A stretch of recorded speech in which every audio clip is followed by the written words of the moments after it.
Желаю вам счастливой недели. Хотите знать о человеке все? Подписывайтесь на канал. С вами Словарь жестов. Как читать мысли без слов. Психоанатомический словарь нужен для расшифровки дальнейших жестов. Изгиб стопы. Символическое местоположение чувственности. Святая святых фетишистов располагается вдали от анатомических аксессуаров, которые служат классическими объектами для ваших эротических фантазий.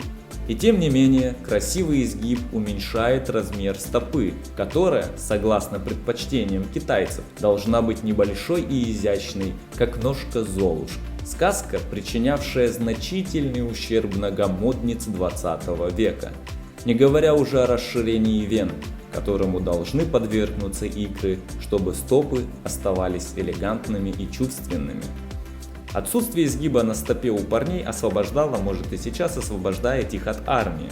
А традиции китайцев причиняли девушкам ущерб еще с 10 по 20 век, и это может вас шокировать.